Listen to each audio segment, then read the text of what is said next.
பிரியமானவர்களே, இயேசு கிறிஸ்துவின் நாமத்தில் உங்களுக்கு என் அன்பின் வாழ்த்துக்கள். இந்த இடத்த பார்க்குறீங்களா? எப்படி இருக்கு? அழகா இருக்குதா? கடல் அலையினுடைய சத்தம் கேட்குதா? இது மலேசியாவில் போர்டிக்ஷன் அப்படின்னு ஒரு சிட்டி இருக்கிறாரு. ரொம்ப அழகான ஒரு இடம், கடற்கரை ஓரத்தில் அமைந்திருக்கிற அழகான ஒரு பகுதி இது. அந்த கடற்கரையில் இருந்து கொண்டு தான் உங்களோட பேசுகிறேன். இந்த பக்கம் பாருங்க கடல், இந்த பக்கம் ஒரு அழகான தென்னை மரம் இருக்குதா? கடலை ஒட்டி தென்னை மரம் ரொம்ப அழகா இருக்கிறதுக்கு பார்க்கறதற்கு. பொதுவாக தென்னை மரம் ஆற்றோரங்களிலே குளத்தோரங்களிலே செழிப்பாய் வளரும் இல்லை. ஆனால் இங்கே கடற்கரை ஒட்டி இருக்கிறது. பார்க்கறதற்கு ரொம்ப அழகான ஒரு காட்சியாக இருக்கிறது. ரொம்ப மனதுக்கு சந்தோஷமா இருக்கிறது. இந்த கடற்கரையில் உட்கார்ந்து இந்த கடல் அலைகளுடைய சத்தத்தை கேட்டாலே மனதுக்கு ஒரு சந்தோஷம் வரும். பார்த்துருக்கீங்களா? அது தனியா போய் அப்படியே அமர்ந்து நீங்க ரசிச்சீங்கன்னா, ஆண்டவர் இவ்வளவு பெரிய கடலை சிருஷ்டித்து அலைகளை உண்டாக்கி அதற்கு ஒரு எல்லையை குறித்து அது நம்மளை அப்படியே வரும், அப்படியே பின்வாங்கி போகும். பார்க்கறதுக்கு ஒரு அழகா இருக்கும். இதே மாதிரி தான் நம்முடைய வாழ்க்கையில அலையலையாய் பிரச்சனைகள் வரும். அப்படியே விழுங்கிற மாதிரி தூரத்திலிருந்து பார்த்தா தெரியும். பக்கத்துல வந்த உடனே அப்படியே பின்வாங்கி போயிடும். ஏன்னா உங்க கூட ஒருவர் இருக்கிறார்ல, ஆண்டவர் இயேசு, கடலையே சிருஷ்டித்த தேவன், வானத்தை பூமி உண்டாக்கின தேவன். அவர் கூட இருக்கிறதுனால அந்த பிரச்சனை வரும், பின்வாங்கி போயிடும். உங்க வாழ்க்கையில் இன்னைக்கு எத்தனை பிரச்சனைகள் வந்திருந்தாலும் அவைகள் பின்வாங்கி போவதை நீங்கள் பார்ப்பீங்க. அதுக்கு என்ன காரணம் தெரியுமா? ஆண்டவர் உங்களுக்கு ஒரு வாக்கு கொடுக்கிறார். ரோமர் 16:20 சமாதானத்தின் தேவன் சீக்கிரமாய் சாத்தானை உங்கள் கால்களின் கீழே நசுக்கி போடுவார். சாத்தான் அவன் தான் நம்முடைய எதிராளி. இந்த பிரச்சனைகள்லாம் யார் காரணம்?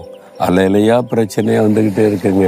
ஒன்று மாற்றி ஒன்று முடிஞ்சா அடுத்தது, முடிஞ்சா அடுத்தது பிரச்சனை வந்துக்கிட்டு. வீட்டில் பிரச்சனை முடிஞ்சா ஆஃபீஸில் வருது, ஆஃபீஸில் பிரச்சனை முடிஞ்சா வீட்டில் வருது, பிஸ்னஸில் வருது. இப்படி எந்த பக்கம் பார்த்தாலும் வந்துக்கிட்டே இருக்குது. அப்படி நினைக்கிறீங்களா? வரும், உங்களை சேதப்படுத்தாதில்ல. இந்த பிரச்சனைக்கு என்ன காரணம்? உங்களுக்கு ஒரு எதிராளி இருக்கிறான். அவன் பிசாசானவன், சாத்தான் என்று சொல்லப்படுகிறவன், கண்ணுக்கு தெரியாத ஒரு எதிரி. அவன் ஆவிக்குரிய உலகத்திலே கரிய செய்கிறவன். இந்த எதிரி உங்களுக்கு இருக்கிறதுனால அவன் எனக்கு எதிரியா இருக்கணும் நினைக்கிறீங்களா? நீங்க இயேசுவின் பிள்ளைய மாறிட்டீங்கல்ல, இயேசுவோட நடக்க ஆரம்பிச்சிட்டீங்கல்ல, அவ இயேசுக்கு எதிரி. அதனால நீ இயேசுவின் பிள்ளைகளா இருக்கிறதுனால உங்களை எதிரியா பார்க்கறான். அதனால உங்களை டிஸ்டர்ப் பண்ணிக்கிட்டே இருந்தா பிள்ளைகளுக்கு பாதிப்புன்னா அது யார் அதிகமா பாதிக்கும்? பெற்றோரை தானே, தகப்பனை தானே பாதிக்கும். என் பிள்ளைக்கு இப்படி ஆயிட்டேன்னு உங்களை பாதிப்புக்குள்ளாக்கனா ஆண்டவுடைய உள்ள துக்கப்படுமேன்னு சொல்லிதான் பிரச்சனை உண்டாக்கிக்கிட்டே இருக்கிறான். ஆனா அவர் சும்மா இருப்பாரா? அவர் தகப்பன் அல்லவா? அவர் என்ன செய்கிறார்? சாத்தானே உனக்கு காலின்களை நசுக்கி போடுறேன்னு சொல்றார். முடியுமா அப்படி? அவர் சிலுவையில ரத்தம் சிந்தி மறித்து உயிர்த்தெழுந்த போது சாத்தானை ஜெயித்தார். அவனுடைய வல்லமைகளை உரிந்து கொண்டார். அவனுடைய கிரியைகளை அழித்து விட்டார். சாத்தானை மீது ஜெயம் எடுத்து விட்டார். அவரை கண்டாலே பிசாசுக்கு பயம், அவருடைய பேரை சொன்னாலே பயம்.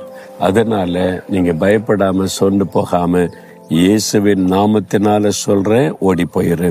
இயேசுவின் நாமத்தினால என்னை டிஸ்டர்ப் பண்ணாதேன்னு உனக்கு கட்டளை கொடுக்கிறேன். நீங்க சொல்லி பாருங்களேன், சூழ்நிலை மாறும்.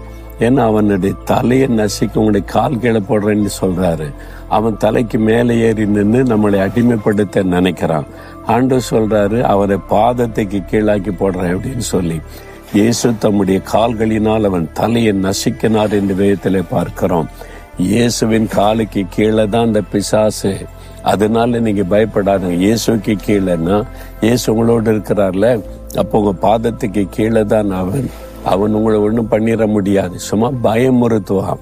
அதாவது வெத்து வேட்டுன்னு சொல்லுவாங்க தெரியுமா? பிசாசு வெத்து வேட்டு பயமுறுத்தி அந்த பயத்தை வச்சுதான் நம்மளை சேர உண்டாக்க பார்க்கறான்.